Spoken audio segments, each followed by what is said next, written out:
ak aujourd'hui et je pense que quelque part il y a des leçons yoo xam ne mën nañ ko tirer ci Senghor ak Abdou Diouf. Senghor Abdou Diouf il raconte nee na dafa waroon a former gouvernement boobu mooy premier ministre Senghor bi mu former gouvernement pare il y avait déjà un neveu ou un cousin de Senghor qui était dans le gouvernement bi mu former gouvernement pare Abdou Diouf def ci un autre Senghor quand Senghor a vu la liste du gouvernement il a appelé Abdou Diouf mu ñëw mu ne ko mais Abdou pourquoi tu as mis tel dans le gouvernement mu ne ko mais parce que qu'il est compétent et tout mu ne ko mais Abdou deux Senghor dans un même gouvernement ça suffit déjà tu peux pas ajouter un autre et ce gars-là n'est pas entré dans le gouvernement defe naa cousin wu Senghor la xawma son neveu je ne sais pas si je relis l'histoire après naa la ko préciser Abdou Diouf Senghor jógee fi Abdou Diouf nekk président au Sénégal Abdou Diouf son jeune frère Maguette a été ministre mais soo laajtee dañ naan la Maguette pour mu nekk ministre Abdou Diouf dafa woo Habib Thiam ne ko damay former gouvernement bu bees léegi je choisis les ministères de souveraineté disons je choisis ministères yu mag yi après Habib Thiam choisit les autres ministères léegi ci la ko Abdou Diouf waxee ne ko dafa bëgg un ministre boo xam ne dañ koy wax ministre de la modernisation de l'État te ministre de la modernisation de l'État ça veut dire mooy dox tey ba jur yi nga gis ay Sénégal numérique ak nangam ak nangam yooyu yëpp ci modernisation de l'État la jóge woon léegi ñu demander à un service de la présidence bu tudd le BOUM bureau organisation et méthode foofu li ñu daan woowee la crème du pays foofu la seeni tour nekk c'est-à-dire que tey ki war a nekk ministre ki war a nekk DG ki war a nekk nangam ak nangam ñooñu ñoo koy liggéey xam ne kii Safiatou Cissé la tudd jàng na nangam fii la jaar et cetera foofu bañ xoolee kan moo fi war a nekk kan moo fi am profil dëgg pour gérer un ministère de la modernisation de l'État ils sont tombés sur le nom de Maguette Diouf le problème mooy Maguette Diouf ak Habib Thiam ak Abdou Diouf ñoo bokk ndey ak baay Koumba Dem ak Ndiaye Diouf mooy ñoo leen jur Habib Thiam fait la liste du gouvernement et présente ça à Abdou Diouf Abdou Diouf gis ko woo Habib Thiam mu ñëw mu ne ko enlève le nom de Maguette parce que man du ma nekk conseil des ministres di siéger ak sama rakk Habib Thiam ne ko du ma ko dindi laajteel ñi nga xam ne voilà mën naa la jox ay nom après nga woo leen Habib Thiam ne ko du ma ko dindi parce que dama jàpp ne Maguette est le meilleur profil Abdou Diouf ne dina ko dindi kii ne ko du ko dindi xëccoo am seen diggante ñoom ñaar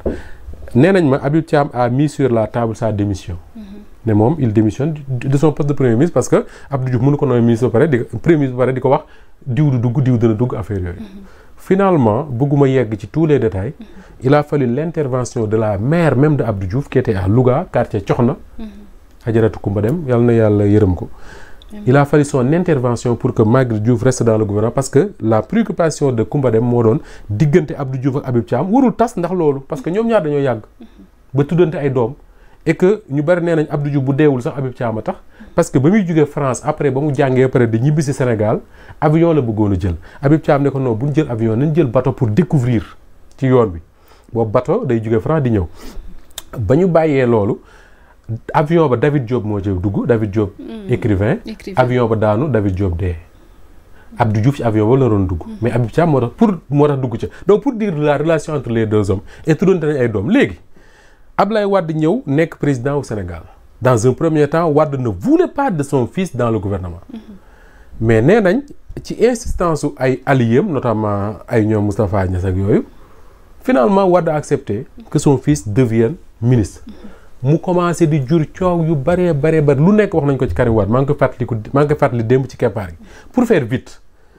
bi Ablaye Wade daanoo Macky Sall remplacé ko qu'est-ce que Macky Sall a fait mooy lancer une course contre l'enrichissement illicite la lutte contre l'enrichissement illicite ak CREI kan la ci jublu woon topp Karim Wade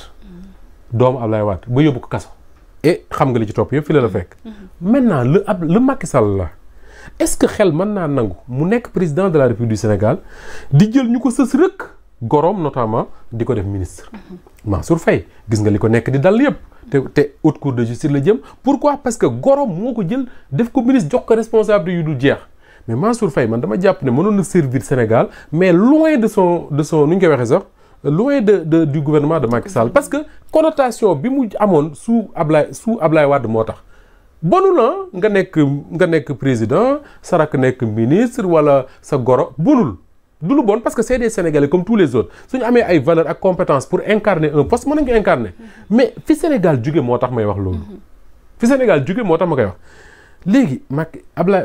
Mansour Faye mi ngi nekk dans des difficultés ñu ne Macky Sall de doomam moom kenn du ko tudd parce que nekkul ko waa mësul gérer dara mësul def nangam ñu xëy suba fang ci journal L'Observateur ñu ne doomu Macky Sall Amadou Sall ñi ngi koy topp ci mbiru 10 milliards tudd nañ ko ci mbiru 10 milliards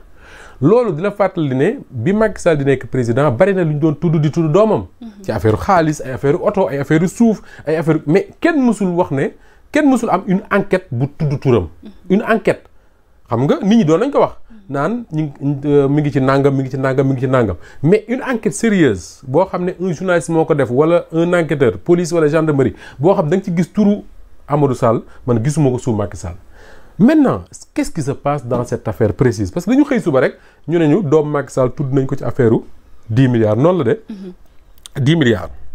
mais ñu ne lan la ñu ne problème suuf ñu ne c'est quoi le problème ñu ne tudd nañ ci benn xale bu tudd Abdou Karim Mbacké sa feetu jàppal turu Abdou Karim Mbacké parce que Abdou Karim Mbacké mii dem na DIC division des investigations criminelles ban jox ko convocation parquet financier wala pôle financier judiciaire ba le 6 mai bii ñu jëm dina wuy ji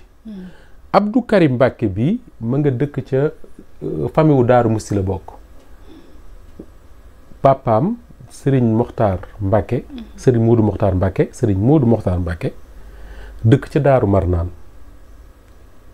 ku ñu xam la bu baax Abdou Karim Mbacké bi li ko dal mooy xaritu Amadou Sall xaritam léegi dama la bëgg raconter la version bi nga xam ne la famille de parce que bëgguma wax sama version dama wax la version bi nga xam ne la famille wala ay mbokki Abdou Karim Mbacké moom la ñu nettali ci ni mbir mi demee ay mbokkam parce que dañoo xëy suba ñëwee leen Abdou Karim kat ñi ngi koy topp ci mbiru 10 milliards day wuy ji yoon mu jaaxal leen parce que ñoom li ñu jàpp ay mbokkam laay wax li ñu wax li ñu jàpp mooy seen doom ji seen rakk ji seen jarbaat bi mais yorul xaalis je m'excuse de le dire comme ça mais yorul lu suukar 3e ataaya comment se fait-il que ñu koy tudd di tudd turam ci 10 milliards ñu laaj Abdou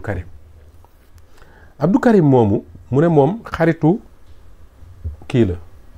Amadou Sall xaritam la bu ko jege lool dañoo xaritoo durant tout le règne de son père dañ doon ànd di ndékkeendoo di añandoo di doxi seen soxla et tout li mu nettali laay wax mu ne moom daal dafa toog bés Amadou ne ko Amadou parce que là je le dis en attendant la version de Amadou Sall su fekkee ne ñu bind na ci réew mi enquêteurs yi déglu ko moom Amadou Sall dina jox version su joxee version dinañ xam entre version ak version Abdou Karim Mbacké mi kan moo ci wax lu yanu maana mais li Abdou Karim nett la j'insiste sur ça li Abdou Karim wax te ay mbokkam wax ma ko laa bëgg a wax mu leer Abdou Karim ne moom daal li mu xam mooy Amadou Sall xaritam la il l'assume beneen mooy daanañ ànd ci yu bari il l'assume mais dafa toog bés nee na Amadou Sall ne ko na ko jox carte d'identité carte d'identification nee na moom it comme dañuy ànd mu jox ko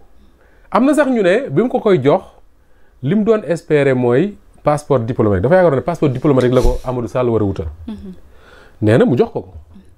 bi mu ko joxee également man xaw ma naïveté la xaw ma ñàkk a jàng la xaw ma c'est une version pour se défendre j'en sais rien je rapporte la version bi nga xam ne moom la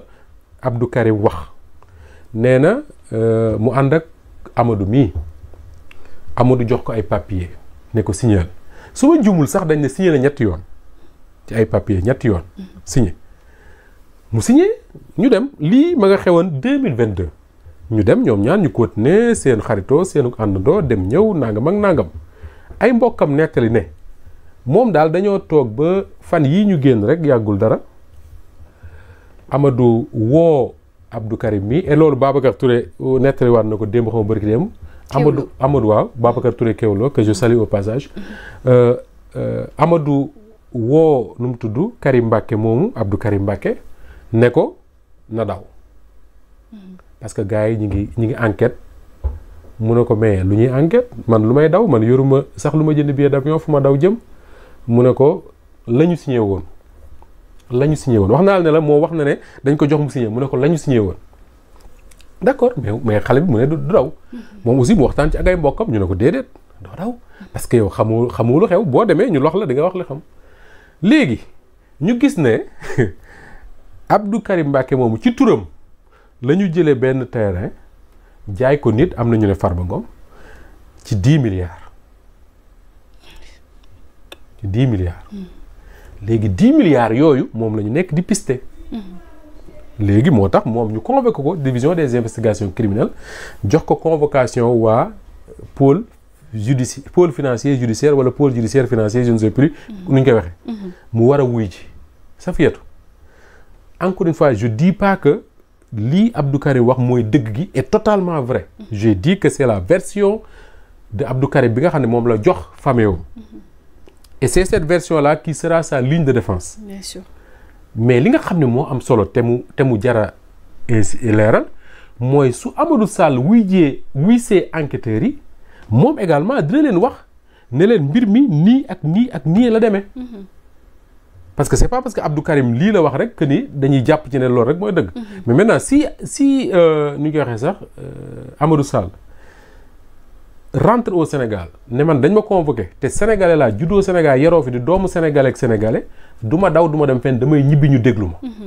su ko defee ñëw su ko enquêteurs yi dégloo mu ne leen nii ko waa ji waxee demewul noonu nii ak nii la demee comme dans l'affaire Ismaïla Madior Fall ak ki ma la wax sànq Cheikh Gueye entrepreneur bi dans cette affaire là également su Amadou ñëwee wax su boobaa ñu xam ne lii fi la dëgg gi féete mais je crois que Ayoba Faye moo ko wax démb je ne vois pas Macky Sall bàyyi doomam mu ñibbi si Sénégal wuy si enquêteurs yi je ne le vois pas xëy na mën na nekk mais si jamais il le fait ce serait une bonne chose pour Amadou Sall pourquoi parce que dina mën a wax sénégalais yi que ne mbir mi nii ak nii la demee su ma ci taqee à quel niveau laa ci taq ak lan laa ci taqee seetal boppam su ko mënee mais su ñëwul Safiatou te ci loolu laay jeexalee très rapidement su ñëwul ce qui va se passer mooy lan parce que Abdou Karim bi sa famille li ñu wax mooy comme jàngul tubaab xëy na dañ koo nax signé loo ko lu mu xamul. waaye kay signé rek yow tamit nga signé. oui mais il faut se rappeler du contexte. je le dis fan yii doo ko wax le contexte c'est que doomu président de la République. bien sûr nga seqal. donc xam nga Sénégal na ma yàlla baal je crois que yii war nañu servir ñun ñëpp. billaahi yenn saa yi booy pratiquer kilifa wala doomu kilifa wala ku jege kilifa soo def nag lu mu la def loo di nga ko def. parce que da ngay voilà quoi surtout ñoo xam ne dañ ne ay xarit lañ di ànd. wóolute mën na ci am mais encore une fois je dis pas très sincèrement que ni lii mu wax exactement noonu demee mais dama bëgg rek partager li nga xam ne moom la ay mbokkam wax. ay mbokkam ne ñoom dañoo jàpp ne seen doom jooju dañ koo nax ba signé loo ko lu mu xamul ndax jàngul tubaab. mais quoi qu'il en soit. du ay mbokkam ñooy jugé du man maay jugé du Amadou Sall mooy jugé enquêteurs yi ñooy enquêté suñu paree jébbal kañ war a jébbal ñu dem ci àttekat su ko jëree àttekat bi jugé mais li am solo rek mooy si Amadou Sall rentre ñëw wuyu convocation dem tontu ci laaj li ñu ko tontu ñu xam fan la dëgg féete su ko deful ce qui va se passer mooy l'enquête va se poursuivre parce que je ne pense pas que enquêteur dina leen arrêté enquête dana dem jusqu'au bout bu ñu waree dem procès ñu dem procès suñ demee procès te Amadou Sall ñibbisiwul dañ koy jugé comme ni ñu jugé woon Ousmane Sonko mooy contumace buñ ko tegee daan teg nañ ko léegi ce qu'il va devenir mooy benn contumace boo xam dañ koy wër fu ñu ko fekk jàpp ko andi ko te loolu je crois que mën na ko éviter boppam papa mën na ko éviter boppam mais si son père avait effectivement retenu les leçons de l'affaire Karim Wade bi nga xam ne moom moo nekkoon au devant de la scène moom Macky Sall mais du toog un seul instant buxuma sax suuf mais doomam ab pneu oto sax ñu ko ciy tudd. et c'est l'histoire qui se répète. parce que déjà moom moo ubbi woon cour de répression de l'enrichissement illicite. muy CREI di si topp doomu jàmbur. tey jii doomam la ñuy topp. maintenant après Amadou Sall y a Macky Sall également qui est dans le viseur. oui parce que ça fait li tax ma ne Macky Sall est dans le viseur. mooy booy gis Sénégal li ñu fiy tudd di ko wax yëpp. muy Covid. muy l'affaire Ismaïla Madior Fall muy suuf si ñuy tudd Macky Sall Amadou Sall muy affaire CENTIF bii ñu jàppee ñoom Karim Wade muy le rapport de la Cour des comptes sur les finances publiques nga xam ne fan yi ñu gis fan yi ñu jëm di nga gis ñu convoqué ay hauts fonctionnaires au Sénégal ñu wuy ji enquêteurs yi fan yi ñu jëm rek ñu commencé wuy ji enquêteurs yi convoqué nañ les anciens directeurs des domaines Mame Boye Diao ak Mamadou Gueye ñu wuy ji enquêteurs yi mais loolu lépp sa affaire ci réew mi mais yoon la buy dem. dëkk ba mu jëm Macky Sall la tudd. buñ naxante. parce que si tout ça a été possible c'est parce que Macky Sall même bu ci dul acteur nañ rafet njort ne du ci acteur mais il a laissé faire. et laisser faire c'est pas sa responsabilité. D'accord. tey jii réew mi fii ba 2029. lépp lu fi waaye def ci suñu ay finances publiques ci ay marché ak yeneen ay luxóor am ci mais buñ toppee ñi ko def it président de la République du ci jóg parce que moom bu ko yëgee moo ko war a arrêté. te Macky Sall apparemment il a laissé faire. D'accord ñu bàyyi la nga tàggatoo. di la sant bu baax Safiatou encore une fois di sant bu baax ñi nga xam ne ñoo ñu doon seetaan je crois que tey toll nañ ci 12000 macha allah yu nekkoon en.